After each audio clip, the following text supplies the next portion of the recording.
E eu acho que você podia aproveitar, Fer, e colocar da Juliane Furno, já que a gente estava falando da questão de ser vendido para o mercado, Jones, da questão neoliberal. Não, vamos voltar. Eu vou voltar aqui porque eu fiz aqui um parênteses aqui. Gostei do parênteses. Gostou? Então aqui está falando... Só não está na tela. Eu vou botar na tela, um momentinho. Na tela. Aqui a matéria da revista Fórum, né, que é mais alinhada ao governo, e a Juliane Furno aqui, que é uma economista que eu sempre acompanho até no canal, aqui gostaria muito de a gente bater um papo com ela. Economista, professora da Universidade Estadual do Rio de Janeiro. Juliane Furno explicou em suas redes sociais... Saiu? Não sei que saiu, né? Porque o governo Lula não é neoliberal. A explicação de Furno veio após um debate que surgiu com o historiador e militante comunista Jones Manuel, que publicou em seu canal no YouTube um vídeo também esclarecendo se o governo Lula poderia ser considerado neoliberal. O Jones falando. Qual é o nome da doutrina política que considera que a função do mercado guiar o ciclo econômico e o desenvolvimento, o investimento público sendo o ator secundário no processo? Em seguida, usa como exemplo a postura do ministro da Fazenda, Fernando Haddad, ao investir no mercado privado com dinheiro do BNDES e garantias da União. Tá gostando do papo? Então se inscreve no canal, ativa o sininho para não perder nada e, se puder, ajuda a gente fazendo um Pix. Muito obrigada! Aí ele fala aqui, né, vocês sabem, existe um novo teto de gastos que limita o gasto público com tudo, mas deixa livre o gasto com juros e serviços da dívida pública. Em paralelo, temos um pacote de PPPs em todas as áreas, inclusive presídios e florestas, chamando investimento privado. Aqui, aí a gente vai na resposta da Juliane Furno, né? Em resposta, Furno explica que, ainda que os neoliberais tenham criado a ideia de políticas sociais focalizadas, como o Bolsa Família, no Brasil o programa adquire caráter distinto. A ideia dos liberais é substituir as políticas universais para as focalizadas. Nos governos Lula, o Bolsa Família caminhou, inclusive até no governo Bolsonaro, né? Isso que é mais irônico, né? Que eram grandes críticos. Aí chegou na hora H, para a gente fazer um parênteses aqui, para a gente confirmar o tamanho da nossa desigualdade, né? Juntou com pandemia e o Guedes brincando de anarcocapitalista, estava difícil, né?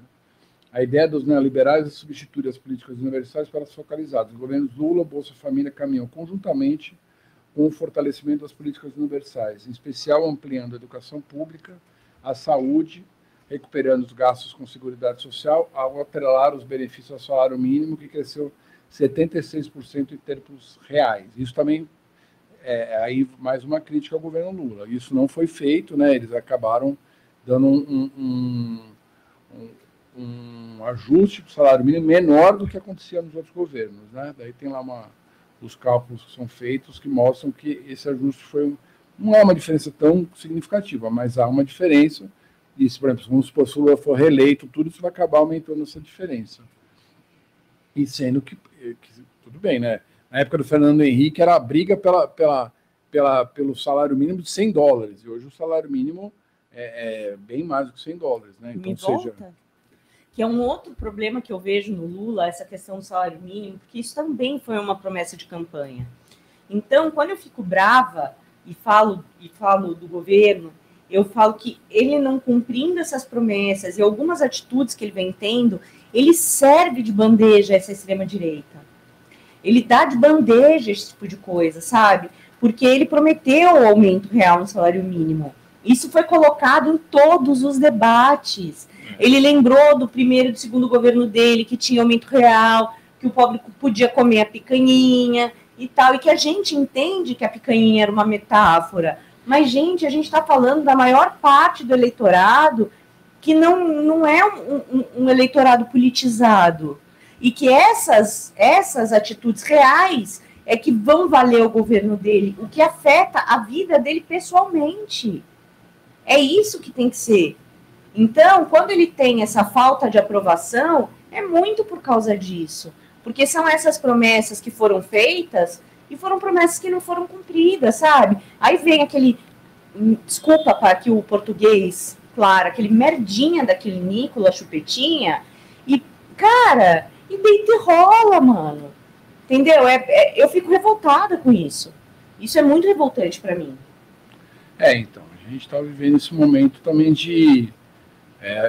que esse eu não vou entrar nessa seara agora, que seria a volta aí do... volta não, né? O domínio das redes sociais pela extrema-direita e das fake news, a desinformação, agora com... eu queria me deter um pouco aqui mais na economia para a gente terminar esse debate da economia aqui. Juliano Furno, na economia, se explica que o chamado tripé macroeconômico, que tem câmbio flutuante, resultado primário e metas de inflação, foi flexibilizado. Ela vai falar do passado. Teve controle de câmbio, o manteiga, as metas de inflação não foram declinantes e o resultado primário foi alcançado ampliando os gastos. No entanto, os governos Lula tiveram diversos limites, pois flexibilizaram o tripé, que é herança do neoliberal.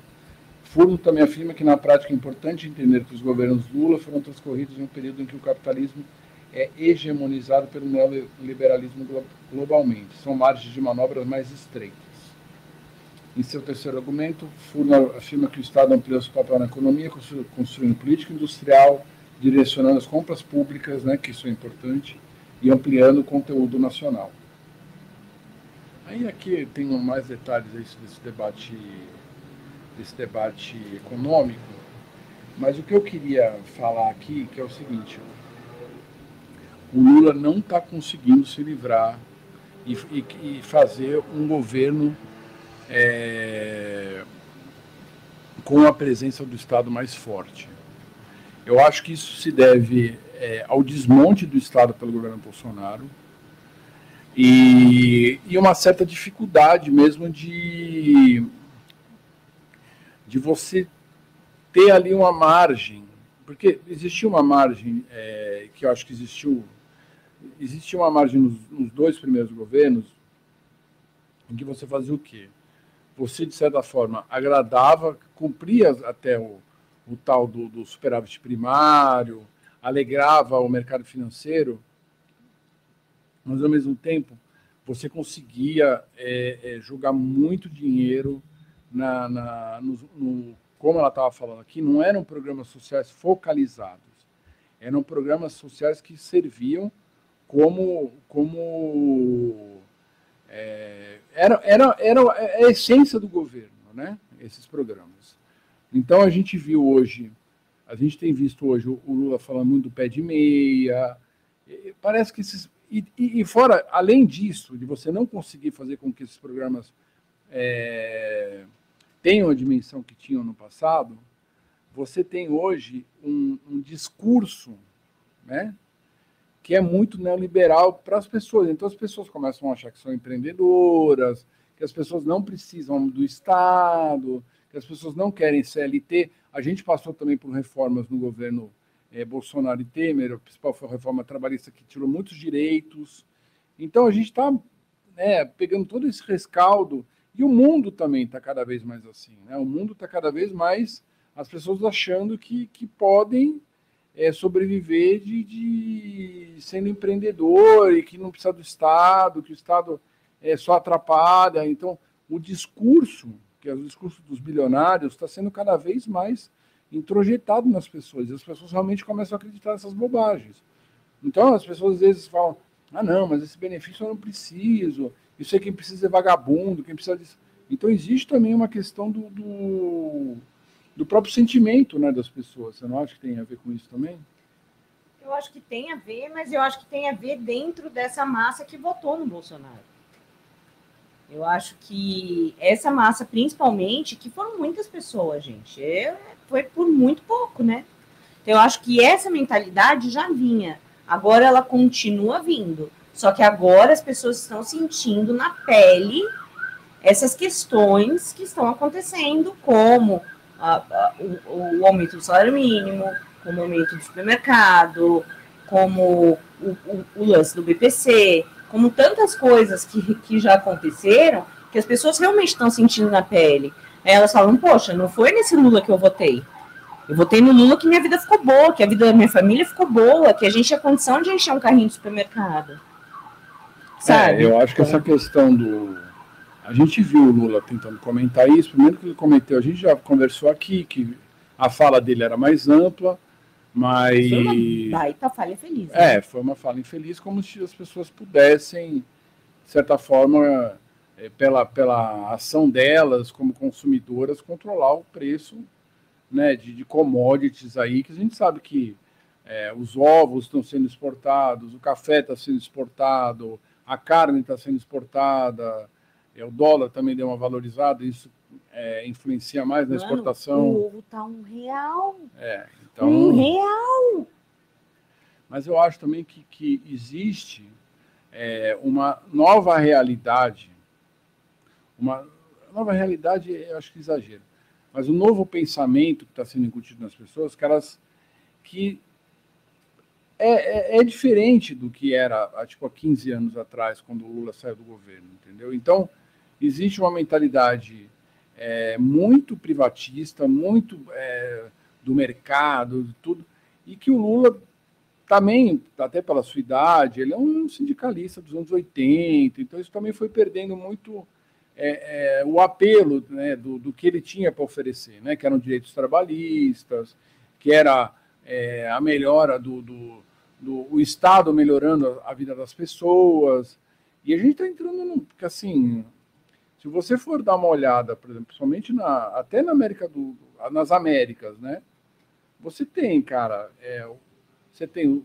o México junto com a gente ali, né, com um governo até mais de esquerda do que a gente, mas depois as outras duas principais economias, né, tirando a mexicana e a brasileira, dominadas por uma extrema-direita completamente maluca, entendeu? Então, e isso a gente também, de certa forma, tem o Petro de esquerda na Colômbia, tem o Boric ali de esquerda, mas acho que tem uma conjunção de fatores internacionalmente que é muito complicado. Você tem mais guerras, você tem um mundo de ponta cabeça, né, que as redes sociais estão cada vez transformando as pessoas em robôs alienados, sei lá, sabe? Isso até parece uma fala dos anos 2000, mas as pessoas estão acreditando em coisas que você fala, pelo amor de Deus, entendeu? Então, e a gente está vivendo uma esquerda totalmente rachada, completamente rachada. A gente não consegue se organizar para ir para a rua, porque a gente tem que ir para a rua, principalmente pelo sem anistia. A gente não consegue. O inelegível lá armando todo um circo para levar um monte de gente para a rua, e, gente, eles vão conseguir levar um monte de gente para a rua. Então, o clamor popular vai ser grande, e a gente não consegue se organizar de ir para a rua. Por que isso? Porque a esquerda está rachada. A gente viu isso já nas eleições aqui municipais. A gente viu o quanto isso está acontecendo. Sabe? A gente perdeu, aqui em São Paulo, a gente perdeu feio pro Ricardo Nunes. No segundo turno. No segundo turno foi muito feio, cara. Pelo amor de Deus. Sabe? O Boulos é um cara carismático. Mas a gente perdeu feio. Tem um monte de gente de esquerda que falava, não, eu não voto no Boulos. Um monte de gente de esquerda que falou, eu não voto no Boulos. Aí não votou, por exemplo, né? Eu acho que, de certa forma, existe uma máquina aí de propaganda muito bem azeitada, né? E agora a situação pode até piorar, né? Que a coisa está cada vez mais escancarada, né? Entre esses donos aí das Big Techs, né? Que são os novos donos do mundo, né? Que você vê que eles se uniram ali na posse do Trump. Eu acho que essa é uma imagem que vai ficar para a história. E eu acho que o tempo do Lula está cada vez menor para ele poder reagir em relação a isso. E eu não sei, né? A gente sabe que depois do Carnaval se diz que tudo volta a funcionar de um jeito mais produtivo, todas as articulações. Você vai ter os novos presidentes da Câmara e do Senado, que também não foram um bom sinal também, mas eles vão ter que ali trabalhar. O governo tem uma minoria ali, né? Então também. Outro dia eu estava vendo quantas PECs o Lula conseguiu aprovar, né? Não é PEC, é outra lá. É um que o governo faz, né? Que não é PEC, como é que chama? Não é PL, não é medida provisória. Hoje tem outro nome. Então, assim, ele manda para o Congresso meio elas não passam, assim. entendeu? As medidas do Lula, né? Que chamavam medidas provisórias antes, e hoje tem outro nome. Então, é uma dificuldade muito grande, assim.